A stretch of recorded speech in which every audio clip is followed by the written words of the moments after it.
Está no ar a Voz do Brasil. As notícias do governo federal que movimentaram o país no dia de hoje.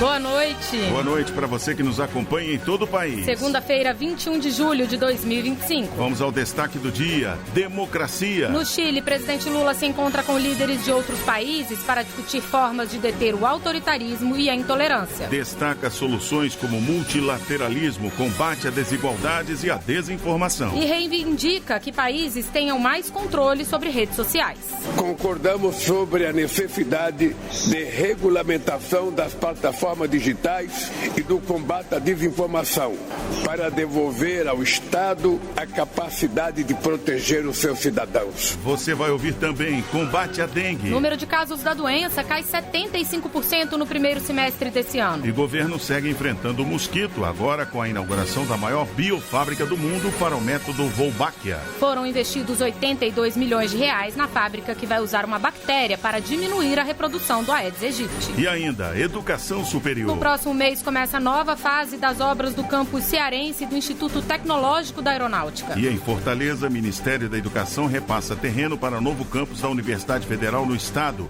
para Instituto de Ciências do Mar. Hoje, na apresentação da Voz do Brasil, eu, Mariana Jungmann e Luciano Seixas. E acompanhe a gente ao vivo. Acesse radiogov.ebc.com.br ou o canal Gov na sua TV aberta.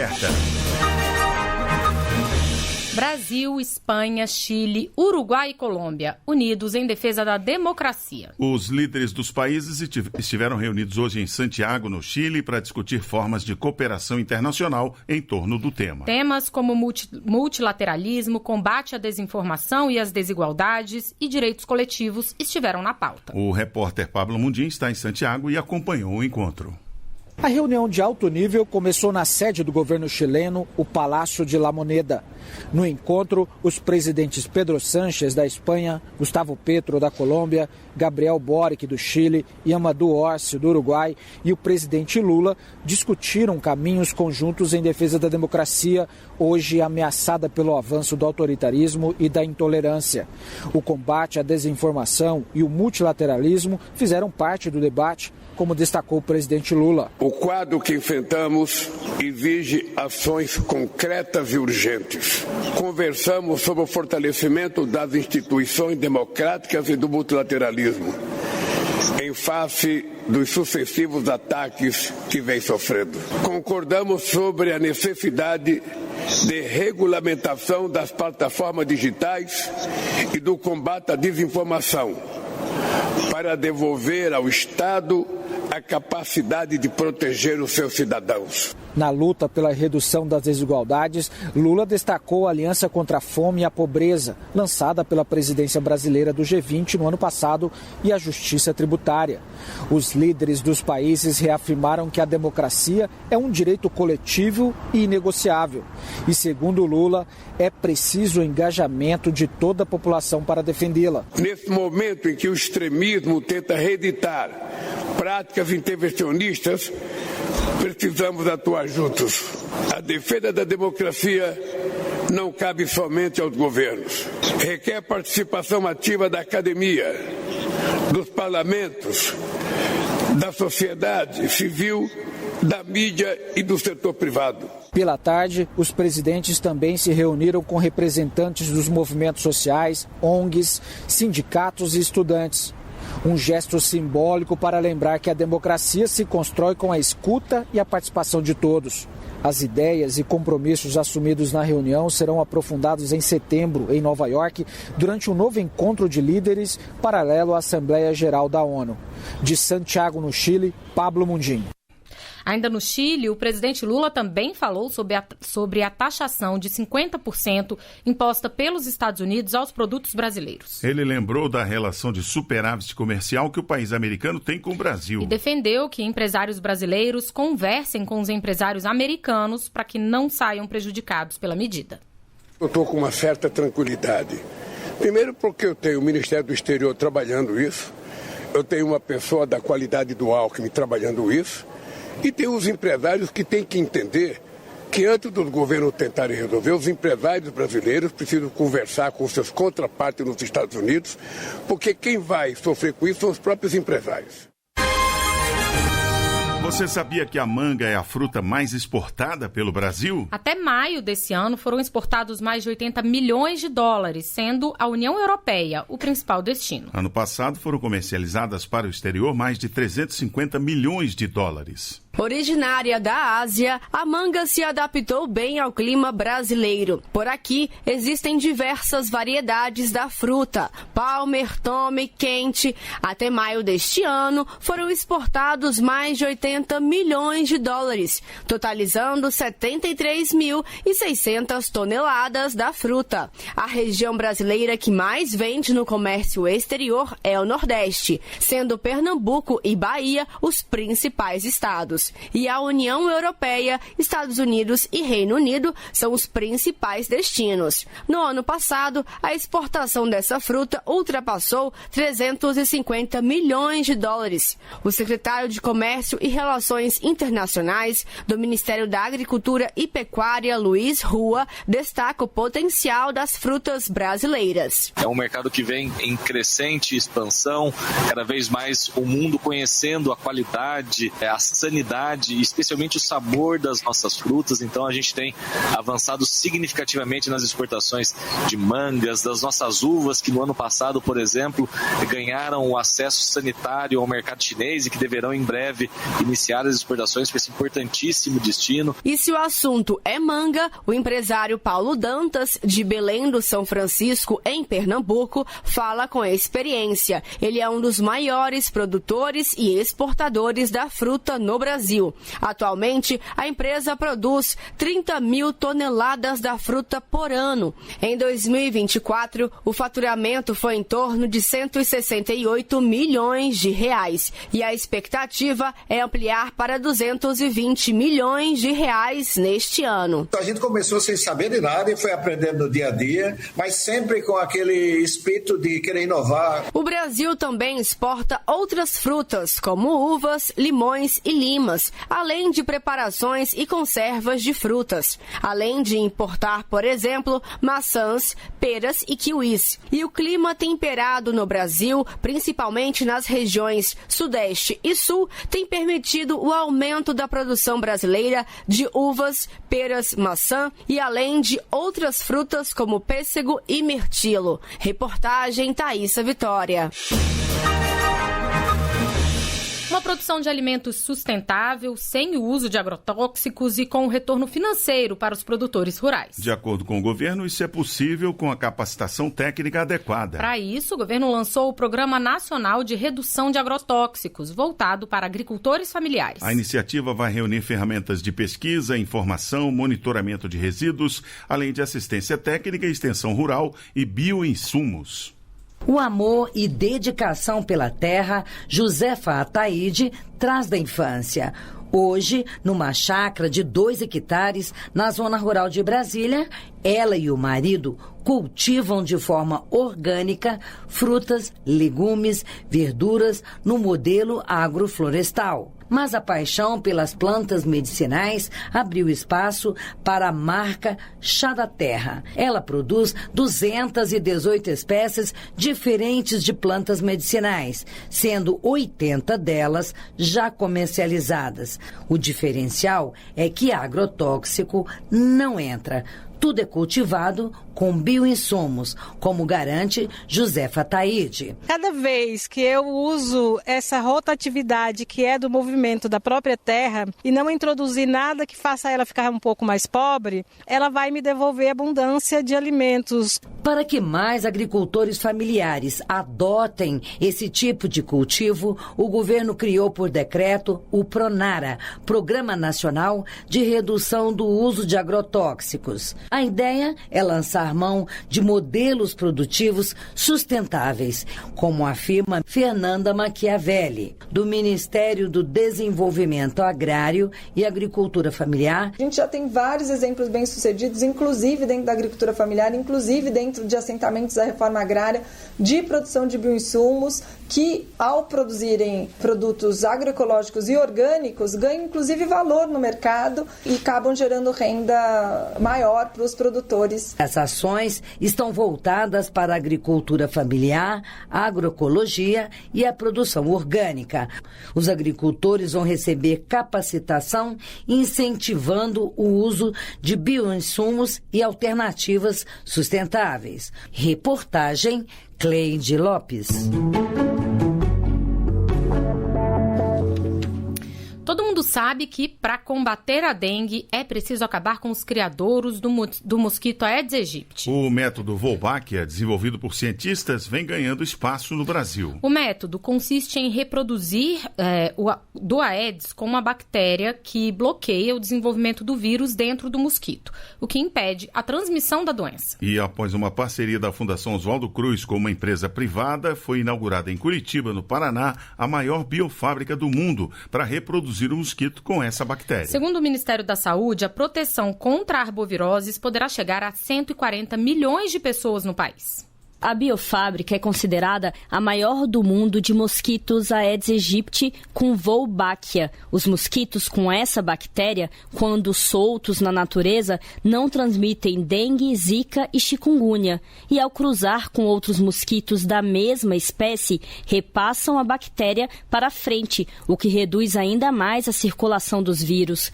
Por isso, o método é considerado natural, seguro e autossustentável. O ministro da Saúde, Alexandre Padilha, esteve na inauguração da fábrica em Curitiba. Isso coloca o Brasil na linha de frente dessa tecnologia. Será possível, neste ano ainda, distribuir essa tecnologia em 18 estados do nosso país, sendo as cidades prioritárias com maior risco de transmissão de dengue, com o objetivo de protegermos 140 milhões de brasileiros com a distribuição desta tecnologia. Com um investimento de mais de 82 milhões de reais, a fábrica conta com equipamentos de ponta, criadouros de novos mosquitos, equipe especializada em insetos e vai atuar exclusivamente para o Ministério da Saúde. A produção de mosquitos deve alcançar 100 milhões de ovos por semana. O responsável pela fábrica Volbito, Luciano Moreira, destaca que o número de pessoas beneficiadas é considerável. Na última década, ele já foi implementado em 11 municípios, protegendo um total de quase 5 milhões de habitantes. Também em Niterói já há um artigo publicado em 2021 que mostra uma redução de cerca de 70% menos dengue, 60% menos chikungunya e 40% menos casos de zika. Além dos benefícios para a saúde pública, o método apresenta um bom custo-benefício.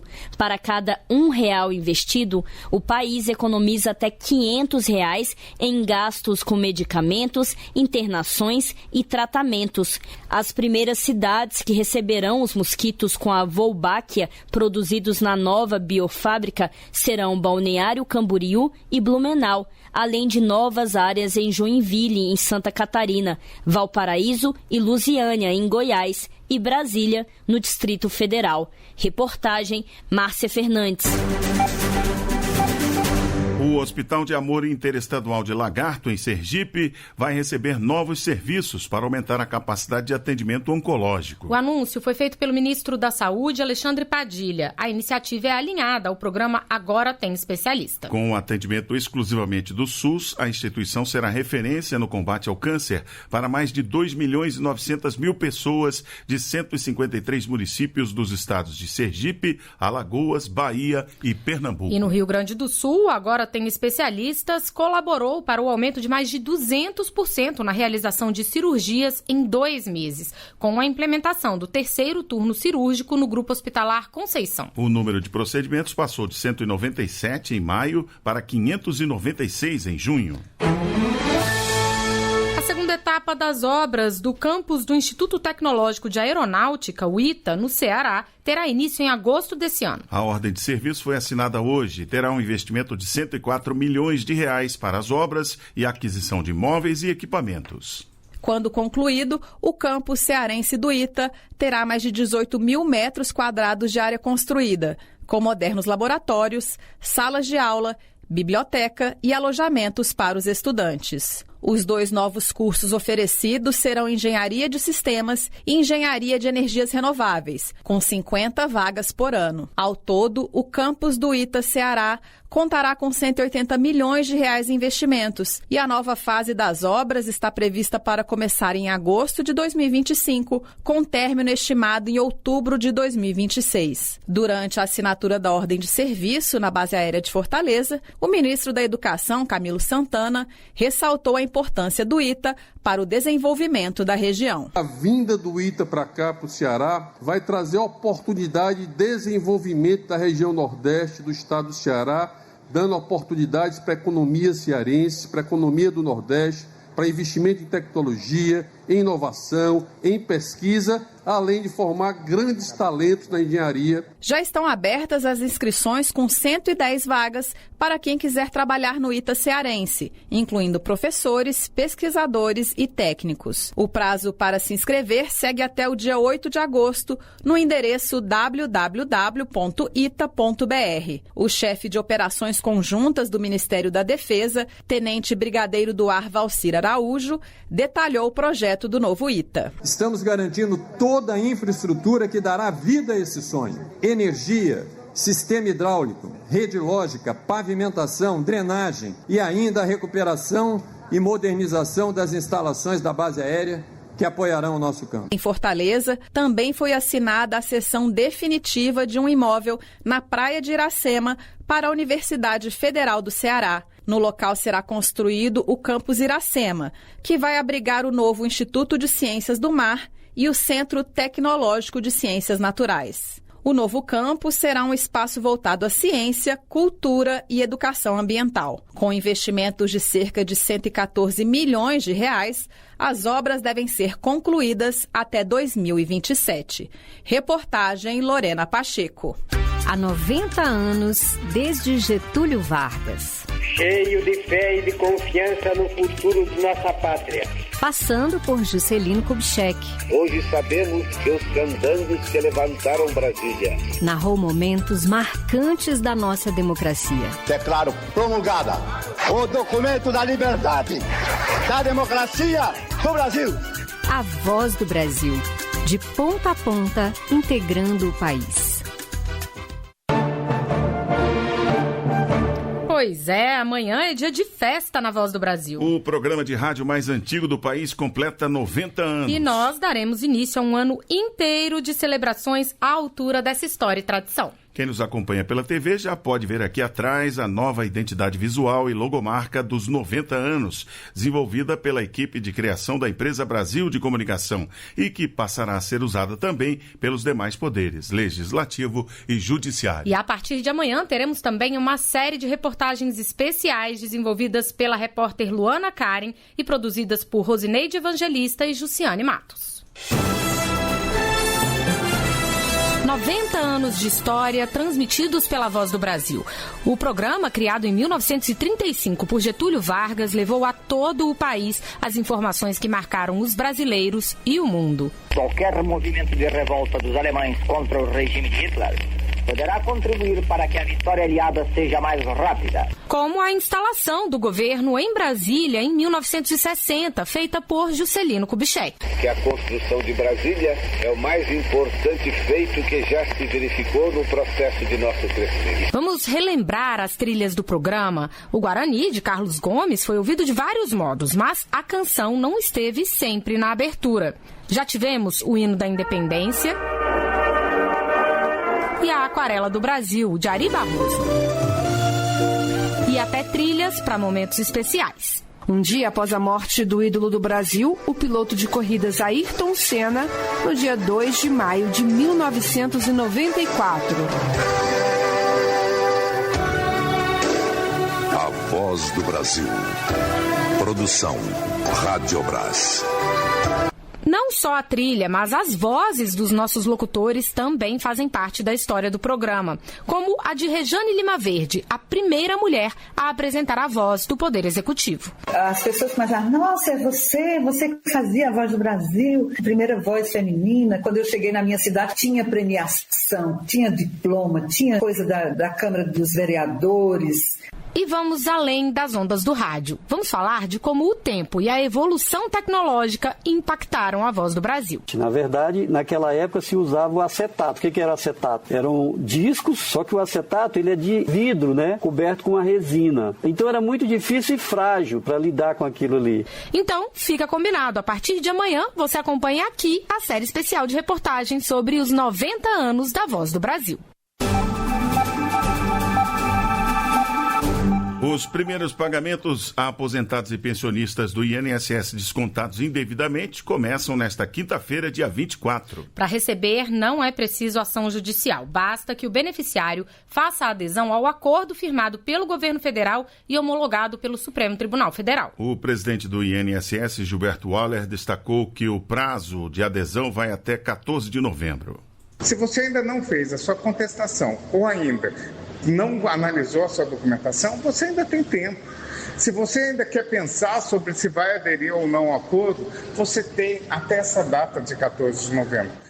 Até domingo, mais de 714 mil aposentados e pensionistas já tinham aderido ao acordo. No total, 1.900.000 podem assinar o acordo. É importante lembrar que a adesão é gratuita e não há o envio de documentos extras. E pode ser feita tanto pelo aplicativo Meu INSS quanto em agências dos Correios. O pagamento será automático e vai cair na mesma conta que o aposentado já recebe o benefício.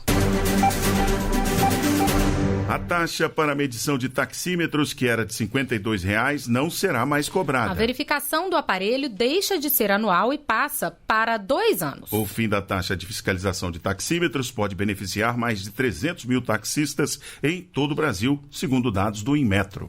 Desde que chegou em Brasília há mais de 45 anos, seu José Silvio dos Santos trabalha como taxista. Ele conta que todos os anos procurava um Inmetro para fazer a verificação obrigatória do taxímetro e que vai economizar mais tempo agora com a nova regra, que determina que a inspeção do equipamento ocorra a cada 2 anos e não anualmente. É bom que tem que renovar agora em 2 anos, né? Porque era um trabalho danado, se fazer muito... que dá um problema danado pra gente fazer, perde muito tempo. Quando a gente tá lá no Inmetro, lá tá perdendo dinheiro, né? A mudança no prazo para a verificação do taxímetro é uma das novidades que estão na medida provisória editada pelo governo federal. Márcio Brito, presidente do Instituto Nacional de Metrologia, Qualidade e Tecnologia, Inmetro, disse que a decisão pela mudança ocorreu depois que o Instituto observou que eram raras as falhas verificadas em cada nova inspeção. As reprovações nada tinha a ver com a medição. Nós chamamos que é o coração do taxímetro. Era um LED que queimou, que é natural, uma lâmpada que queimou, mas não nenhum tipo de influência pro usuário ter alguma dúvida que está pagando uma corrida mais cara porque o taxímetro está com problema. A norma vale para os taxistas que fizerem a verificação a partir de agora. Se algum certificado já foi emitido neste ano, em vez de vencer no ano que vem, ficará válido até 2027. Quem já chegou no prazo e ainda não levou o taxímetro para a verificação deve procurar o representante do Inmetro no estado. Além do prazo, a nova regra determina que os taxistas não precisam mais pagar a taxa federal de R$ 52,00 para fazer a inspeção dos taxímetros, tanto na compra do equipamento como nas medições obrigatórias. O taxista Vicente Cândido tem 49 anos. Para ele, a economia da taxa é benéfica. Você pagava para poder medir, fazer a medição, né? Ver se estava correto e era de ano em ano. Então, saindo dessa taxa ajudou um pouco a nós também, né? Aos taxistas do Brasil todo, né?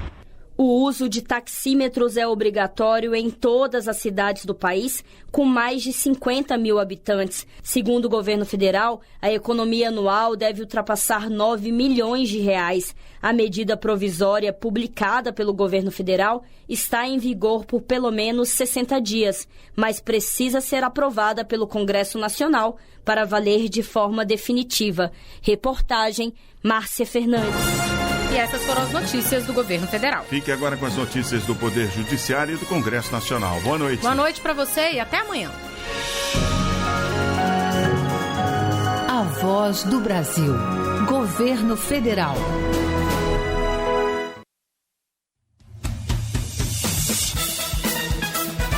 Você vai ouvir agora notícias do Poder Judiciário. Supremo Tribunal Federal abre inscrições para a vaga de juízes no Conselho Nacional do Ministério Público. Superior Tribunal de Justiça anula acórdão por falta de intimação de advogados para julgamento em sessão virtual. União Brasil realiza propaganda partidária amanhã. Boa noite, eu sou Ariana Fonseca. E eu sou Walter Lima. Supremo Tribunal Federal abre inscrições para a vaga de juízes no Conselho Nacional do Ministério Público. Os interessados têm até o dia 28 de julho para se inscrever. Michele Chiapa. Ao fim do prazo, a presidência vai colocar os currículos à disposição dos ministros da Corte e convocar sessão para a escolha do nome. A lista de inscritos e respectivos currículos vai estar disponível no portal do STF. A inscrição deve ser solicitada pelo e-mail gdg@stf.jus.br, com o currículo em anexo. Não deve ser incluídas informações pessoais, tais como endereço, telefone e números de documentos no conteúdo do currículo. A votação para a escolha do indicado vai ser feita em sessão administrativa do Supremo Tribunal Federal.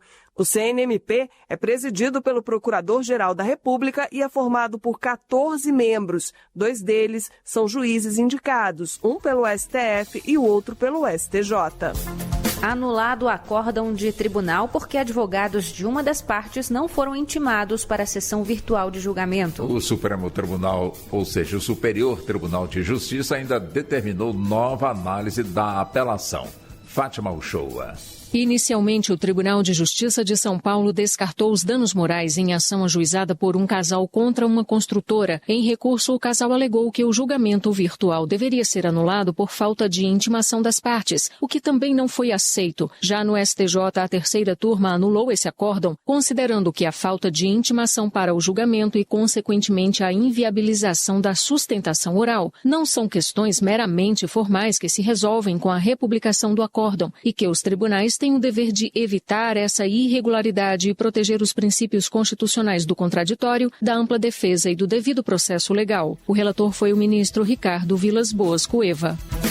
Amanhã, 22 de julho, a propaganda partidária vai ser do União Brasil. Vão ser 2 inserções de 30 segundos transmitidas em todo o país, entre 7h30 e 10h30 da noite. Fábio Ruas.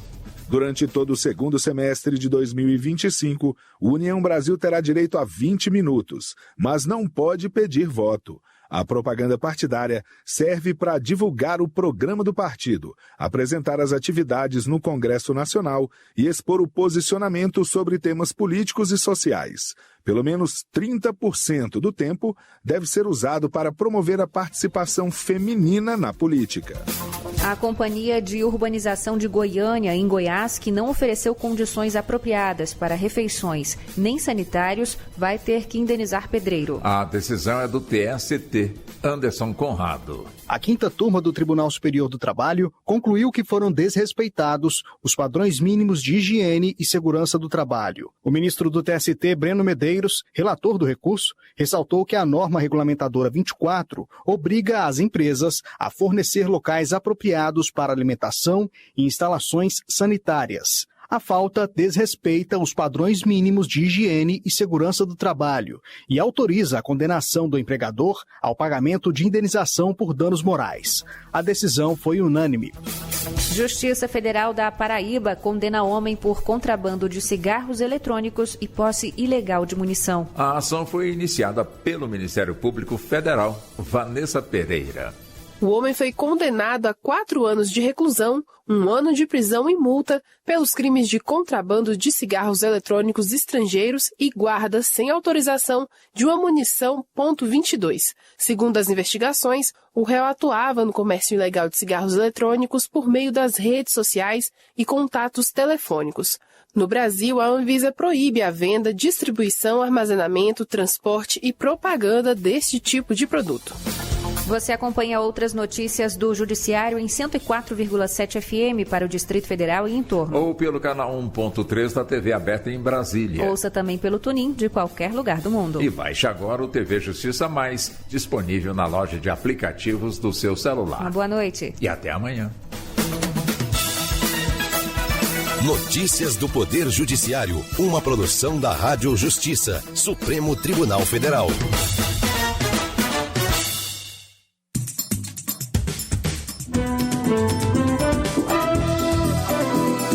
Está no ar o Jornal do Senado.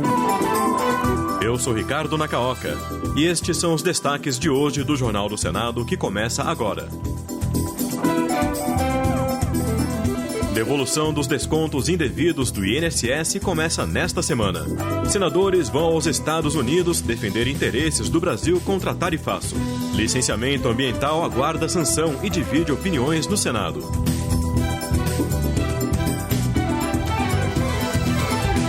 Boa noite.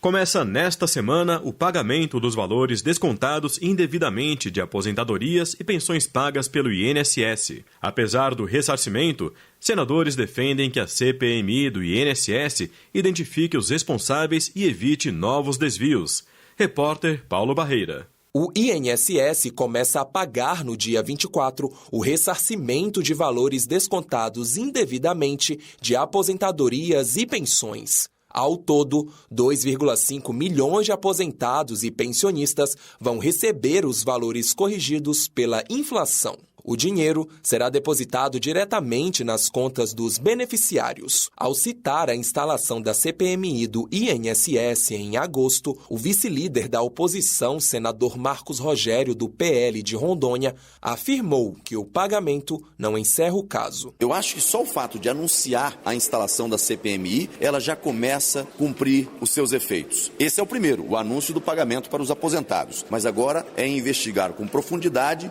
e dar nome a quem roubou os aposentados no Brasil. Esse vai ser o desafio da CPMI. Para ressarcir as vítimas das fraudes do INSS, o governo abriu um crédito extraordinário de 3,3 bilhões de reais no orçamento, com a autorização do Supremo Tribunal Federal. E as fraudes financeiras contra idosos estarão no centro das preocupações dos parlamentares no segundo semestre. Os detalhes com a repórter Raíssa Abreu. Preocupado com os golpes financeiros envolvendo idosos, o senador Paulo Paim, do PT do Rio Grande do Sul, quer que os bancos e instituições de crédito exijam a assinatura física em contratos de empréstimo consignado com pessoas acima dos 60 anos. A proposta, que está na Comissão de Assuntos Econômicos, seria uma tentativa de evitar as fraudes, que na maioria das vezes são praticadas pelos próprios familiares, como ressaltou Paulo Paim. Por ser um grupo vulnerável, a população idosa é a mais afetada pelos golpes financeiros hoje no Brasil. A falta de informação,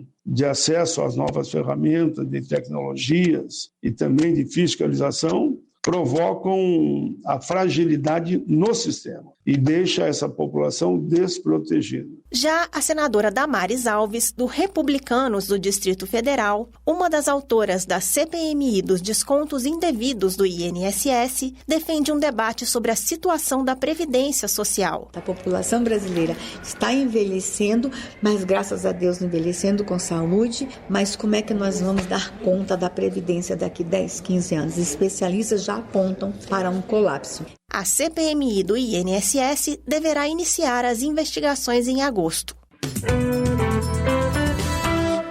Senadores vão a Washington defender interesses do Brasil contra o tarifaço de Donald Trump com o Congresso norte-americano. Os parlamentares querem evitar a cobrança da tarifa de 50% sobre os produtos nacionais exportados para os Estados Unidos a partir do dia 1º de agosto. Repórter Érica Christian. Um grupo de 8 senadores deve desembarcar em Washington, nos Estados Unidos, nos próximos dias, para reuniões com congressistas norte-americanos sobre o tarifaço de 50%.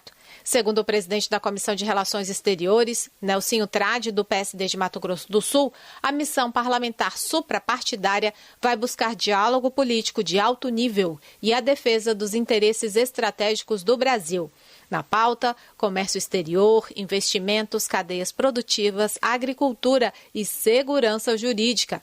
Nelsinho Trade espera sensibilizar o Congresso dos Estados Unidos. Muitos setores estão sendo prejudicados, setor da indústria, Embraer, setor do agro, suco de laranja, carne, muitas demissões previstas, mas nós estamos otimistas que a gente possa reverter isso. Ao citar o empenho do Congresso Nacional, a senadora Tereza Cristina, do PP de Mato Grosso do Sul, cobrou do governo brasileiro uma intensificação nas negociações para derrubar o tarifaço. Eu acho que o governo brasileiro precisa levar uma proposta firme e esgotar todos os esforços dentro da mesa de negociação, do diálogo. Agora, eu acho que mandar uma carta é muito pouco. Alguém deveria estar levando essa carta. Além de Nelsinho Trade e Tereza Cristina, integram a comitiva os senadores petistas Jacques Wagner, da Bahia, e Rogério Carvalho, de Sergipe, Fernando Farias, do MDB de Alagoas, Marcos Pontes, do PL de São Paulo, Esperidião Amin, do PP de Santa Catarina e Carlos Viana, do Podemos de Minas Gerais.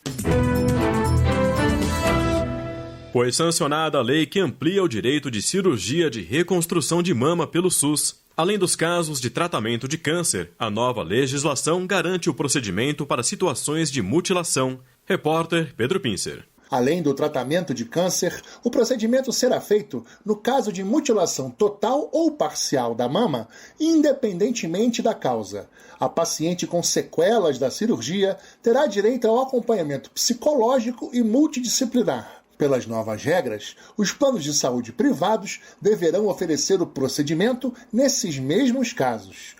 A autora, senadora Margarete Busetti, do PSD de Mato Grosso, destacou a importância da cirurgia para essas mulheres. A gente não precisa ter uma sentença de morte para ter direito a uma reparação, porque só com câncer maligno você teria direito à reparação. E são várias causas de mutilação, acidente e outras doenças que a mulher pode perder a mama. E por que não reparar? Nem os planos de saúde também não fazem, porque não está na lei. Faz parte da autoestima da mulher. Sancionada sem vetos, a nova lei vai entrar em vigor em 4 meses. A sanção ou veto à nova Lei Geral do Licenciamento Ambiental divide opiniões de senadores. Os contrários ao projeto alertam que as regras foram flexibilizadas e os favoráveis citam agilidade nos processos. Mais informações com o repórter Henrique Nascimento. Após quase 20 anos de debate no Congresso Nacional, segue para a sanção presidencial o projeto da Lei de Licenciamento Ambiental.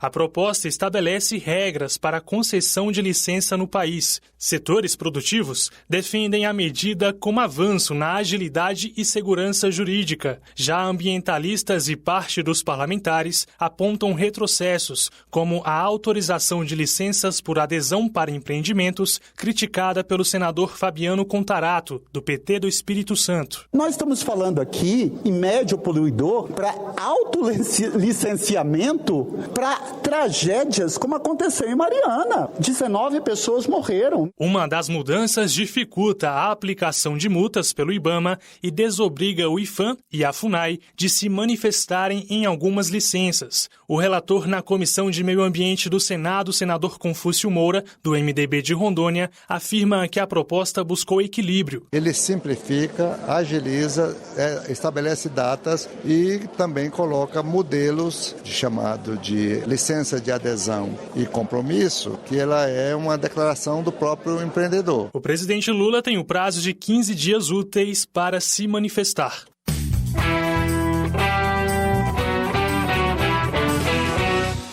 Amanhã, a Voz do Brasil completa 90 anos. São 9 décadas de um noticiário feito para que o ouvinte se sinta informado e principalmente representado nas notícias. Um jornal que já registrou fatos marcantes do país e é pensado para que, independentemente de onde o cidadão esteja, ele tenha acesso a informações claras e relevantes. E como parte das comemorações, será realizada uma sessão solene em homenagem aos 90 anos da Voz do Brasil, no dia 5 de agosto, às 11 horas da manhã, no plenário da Câmara dos Deputados. A sessão será transmitida pela Rádio Senado, para que você, ouvinte, também possa celebrar essa data.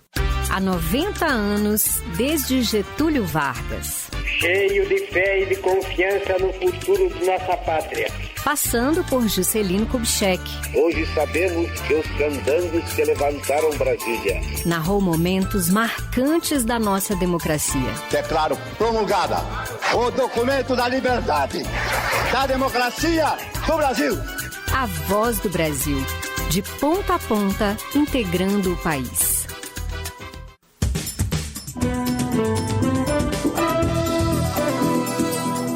Com edição de Rafaela Félix e trabalhos técnicos de Liseu Caires, o Jornal do Senado fica por aqui. Acompanhe agora as notícias da Câmara dos Deputados. Boa noite e até amanhã.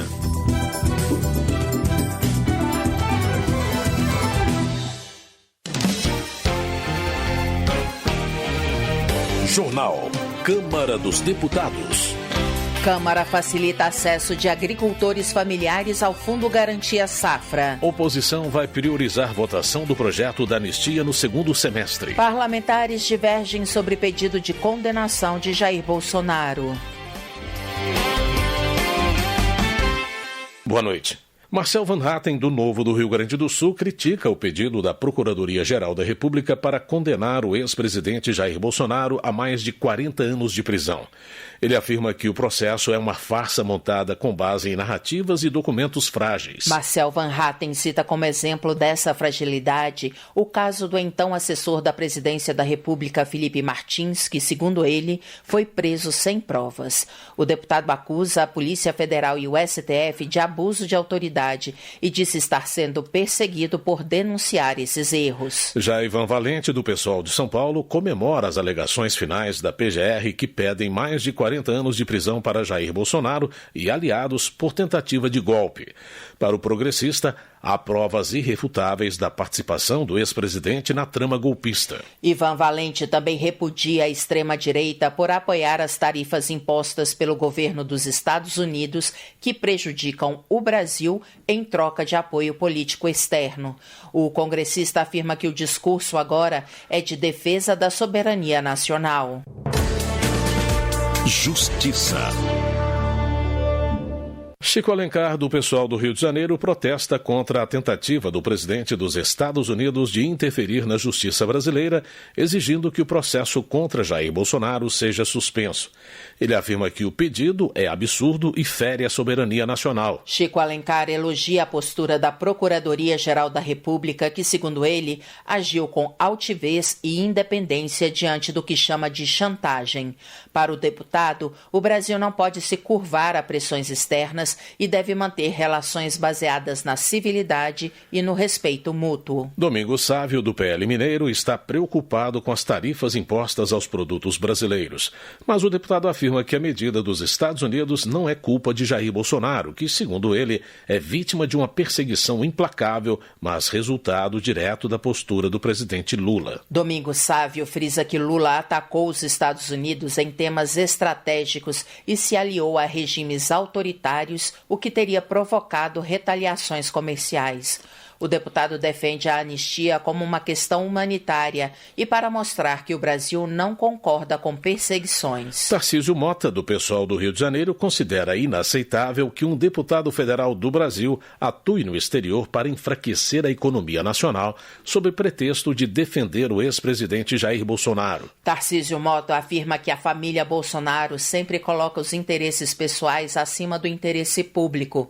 Ele classifica a carta do presidente americano como uma tentativa de interferência na justiça e defende uma reação firme do Congresso em defesa da soberania. Para Jorge Sola, do PT da Bahia, a tarifa de 50% sobre produtos brasileiros imposta pelo presidente dos Estados Unidos não passa de uma chantagem para impedir que Jair Bolsonaro seja responsabilizado pelos crimes que cometeu. Jorge Sola observa que o ex-presidente já age como réu confesso, porque a anistia só é concedida a quem é condenado.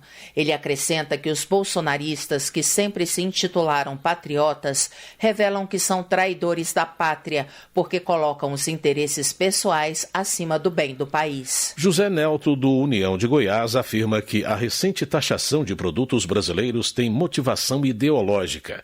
O parlamentar acusa o governo norte-americano de usar o poder que tem para chantagear o Brasil e beneficiar uma corrente política. José Nelto também critica a atuação do Executivo Federal. Ele afirma que o país deve resistir a pressões externas, seja dos Estados Unidos ou de outros países, como China e Rússia. Para o congressista, o foco deve ser a defesa dos trabalhadores e empresários brasileiros. Ronaldo Nogueira, do Republicanos do Rio Grande do Sul, critica a política externa do governo federal e avalia que o Brasil corre o risco de isolamento diplomático.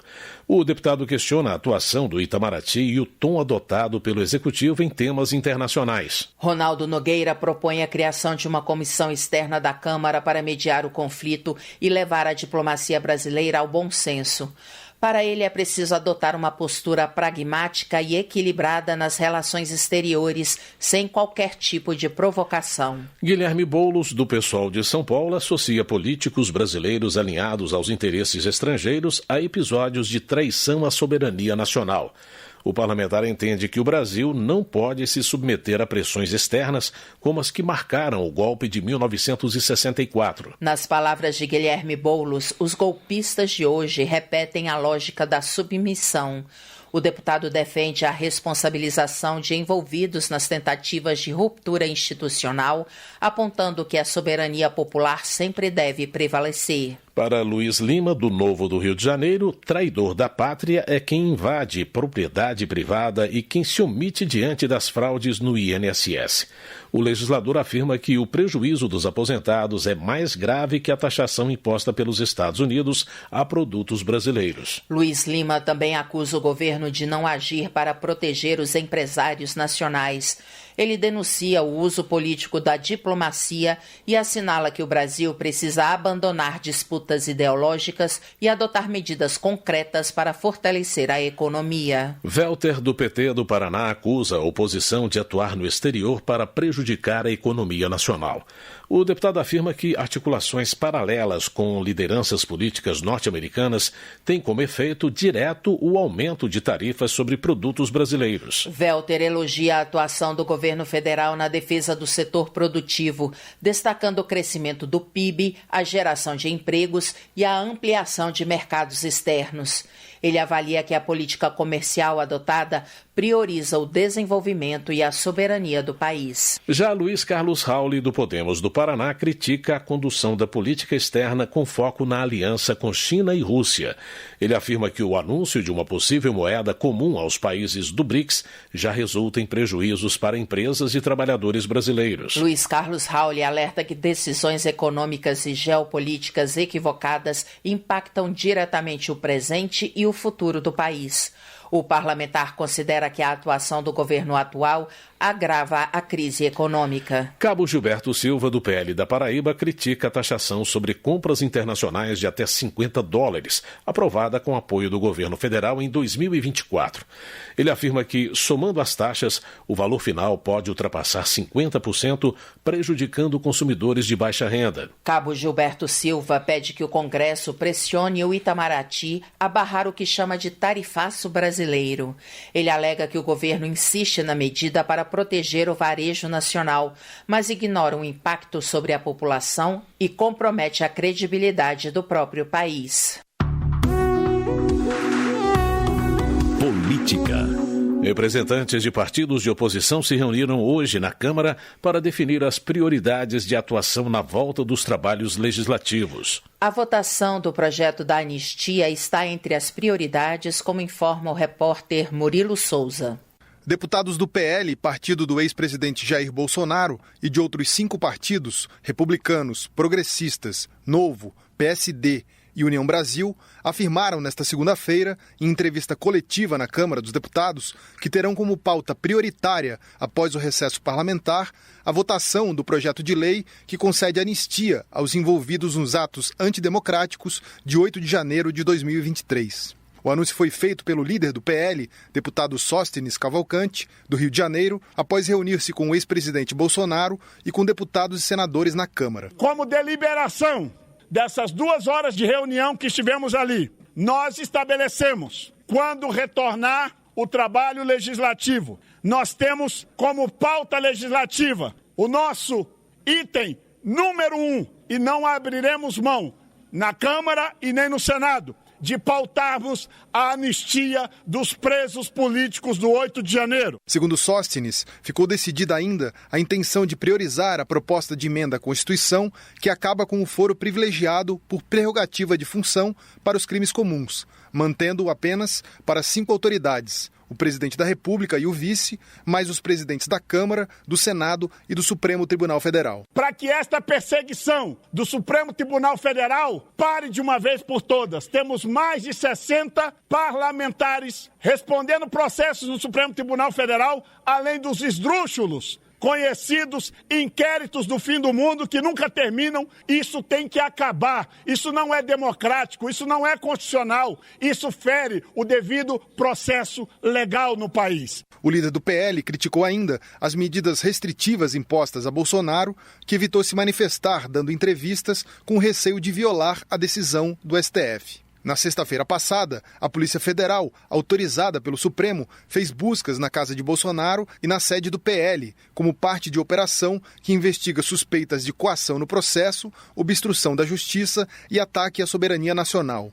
Além da busca por decisão do STF, Bolsonaro passou a usar tornozeleira eletrônica e deve ficar em casa à noite, fins de semana e feriados. Está também proibido de usar redes sociais, de falar com o filho Eduardo Bolsonaro ou com autoridades estrangeiras e de se aproximar de embaixadas e consulados. As medidas foram motivadas, em parte, pelo anúncio do presidente dos Estados Unidos, Donald Trump, de aplicar uma tarifa de 50% sobre os produtos brasileiros, e por suspeitas de que Bolsonaro e seu filho tentam influenciar o governo americano a agir contra integrantes do STF. O ministro Alexandre de Moraes é o relator da ação penal em que o ex-presidente e mais 7 aliados são réus por tentativa de golpe de Estado em 2022. A primeira turma do Supremo já formou maioria pela manutenção das medidas cautelares. Da Rádio Câmara de Brasília, Murilo Souza.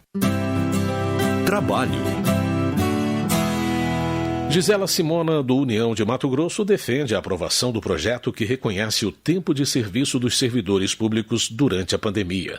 O texto retoma a contagem de tempo para anuênios, triênios e licenças, congelado por medidas de enfrentamento à Covid-19. De acordo com Gisela Simona, mesmo com restrições, várias categorias profissionais, como professores, fiscais da Vigilância Sanitária, servidores do INSS e da Receita Federal, continuaram trabalhando e merecem ter os direitos garantidos. Benedita da Silva, do PT do Rio de Janeiro, destaca estudo do Ministério do Desenvolvimento Social que evidencia a negligência histórica com as trabalhadoras domésticas, maioria negra e de baixa renda. Ela explica que o levantamento embasou a criação de políticas voltadas a essas profissionais. Benedita da Silva menciona o programa Mulheres 1000, Trabalho Doméstico e de Cuidados, que oferece formação e incentiva a valorização da categoria. Ela parabeniza o governo federal pela iniciativa e informa que este ano mais de 10 mil vagas em cursos profissionalizantes serão ofertadas. Meio Ambiente. Laura Carneiro, do PSD do Rio de Janeiro, celebra a reincorporação da atividade de mineração na nova Lei de Licenciamento Ambiental. Ela argumenta que a medida garante segurança jurídica ao setor, que representa quase metade da balança comercial do país. Laura Carneiro argumenta que a modernização do licenciamento, aprovada na Câmara na semana passada, vai destravar investimentos estratégicos, ampliando empregos e fortalecendo o processo de transição energética. Coronel Fernanda, do PL de Mato Grosso, denuncia prejuízos ao setor madeireiro causados pela lentidão do IBAMA, que, segundo ela, trava a liberação de contêineres no porto de Paranaguá por falta de servidores. Segundo o Coronel Fernanda, empresas estão fechando as portas e pais de famílias estão perdendo emprego por causa da burocracia que ela considera desumana. A deputada ainda cobra respeito à oposição e pede foco em soluções para gerar emprego e apoiar quem trabalha e produz no país. Agricultura. Os deputados aprovaram um projeto que garante acesso facilitado ao Fundo Garantia Safra por agricultores familiares. Sabe o que mudou com o repórter Cláudio Ferreira? A Câmara dos Deputados aprovou o projeto que diminui de 50% para 40% o mínimo de perda de safra para que o agricultor familiar possa acessar o benefício Garantia Safra. A proposta é direcionada aos produtores familiares afetados por perdas decorrentes de secas ou enchentes. O valor a ser pago como garantia é de R$ 1.200 por família por ano. O líder do governo na Câmara, deputado José Guimarães, do PT do Ceará, disse que o projeto vai facilitar o acesso ao programa, chamado Fundo Garantia Safra. É uma conquista grande para o mundo da agricultura familiar, daqueles municípios, daqueles trabalhadores e trabalhadoras que precisam desse seguro por algum motivo de estiagem ou cheias, enfim. O projeto foi apresentado pelo deputado Carlos Veras, do PT de Pernambuco, e o texto aprovado foi elaborado pelo relator na Comissão de Finanças e Tributação, deputado Zé Neto, do PT da Bahia. Os critérios estabelecidos na proposta consideram perdas na produção de feijão, milho, arroz, mandioca ou algodão. O texto prevê que o Ministério do Desenvolvimento Agrário poderá definir outras culturas para que o pequeno produtor tenha direito ao benefício. O projeto foi aprovado de maneira simbólica pelo plenário, mas a deputada Maria do Rosário, do PT do Rio Grande do Sul, criticou a diferença de tratamento dado a perdas de safra de agricultores familiares e demais produtores. Ela se referia ao projeto, aprovado na mesma noite, que autoriza o governo a criar linhas de crédito para produtores afetados por desastres climáticos pagarem dívidas de crédito rural. Aqui são pouco mais de 600 milhões do Orçamento Geral da União para o seguro-safra da agricultura familiar. O projeto anterior foram 30 bilhões para os grandes proprietários rurais. Aqui, para o agricultor familiar acessar o seguro-safra, ele tem que comprovar 40% de perda. Mas ali que um grande agricultor acesse até 10 milhões de reais, ele pode comprovar 20%. Esse tratamento desigual tem que deixar de existir. O projeto que diminui de 50% para 40% o mínimo de perda de safra para que o agricultor familiar acesse o benefício Garantia Safra seguiu para a análise do Senado. Da Rádio Câmara de Brasília, com informações de Antônio Vital, Cláudio Ferreira. Desenvolvimento Regional. Ayrton Faleiro, do PT do Pará, pede que o governo federal reconheça o chamado custo amazônico no repasse de recursos para áreas como educação e saúde. Ele argumenta que os elevados gastos públicos, devido às circunstâncias na região, precisam ser considerados na distribuição orçamentária. Todos são sabedores de que fazer educação, saúde e qualquer outro serviço da Amazônia tem um custo a mais.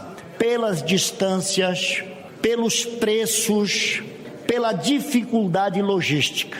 Caminhamos para que o MEC reconheça no repasse da educação o custo amazônico, que o Ministério da Saúde contemple o custo amazônico nos seus repasses e assim os demais ministérios. Ayrton Faleiro também destaca as melhorias na malha viária do Pará durante a atual gestão federal. Ele agradece ao governo pelas obras e afirma que o início da pavimentação da Transamazônica entre Medicilândia e Rurópolis é estratégico para o desenvolvimento sustentável da região. Transportes. Gilson Daniel, do Podemos, cobra do Executivo Federal a devolução ao governo do Espírito Santo de trecho da antiga ferrovia Leopoldina. Ele afirma que os 257 quilômetros da linha férrea atualmente abandonados serão transformados no maior projeto turístico do estado. Gilson Daniel aponta que a ferrovia, que passa por 11 cidades, está em estado de deterioração, sem parte dos trilhos e com excesso de mato ao longo do trajeto. Ele explica que a proposta depende da conclusão do inventário e da devolução de valores à União por parte da antiga concessionária. Termina aqui o jornal Câmara dos Deputados com trabalhos técnicos de Rafael Santos e a apresentação de José Carlos Andrade e Luciana Vieira. Uma boa noite para você. Uma ótima noite. Você fica agora com as notícias do Tribunal de Contas da União. Minuto do TCU. O Tribunal de Contas da União quer ouvir a população idosa sobre golpes digitais aplicados por telefone, mensagens eletrônicas ou aplicativos móveis. A partir de hoje, dia 21 de julho, está disponível o questionário elaborado pelo TCU para entender como cidadãos com 60 anos ou mais percebem esse tipo de crime e a segurança digital. Familiares e cuidadores também estão convidados a participar. O objetivo é que as respostas contribuam com a auditoria realizada pelo tribunal para avaliar a atuação de órgãos e entidades públicas federais no enfrentamento do problema. As informações serão usadas exclusivamente para apoiar o trabalho de fiscalização. Os dados pessoais dos participantes serão mantidos em sigilo, assim como o conteúdo das respostas. Participe! Acesse o questionário em tcu.gov.br. TCU – Fiscalização a serviço da sociedade.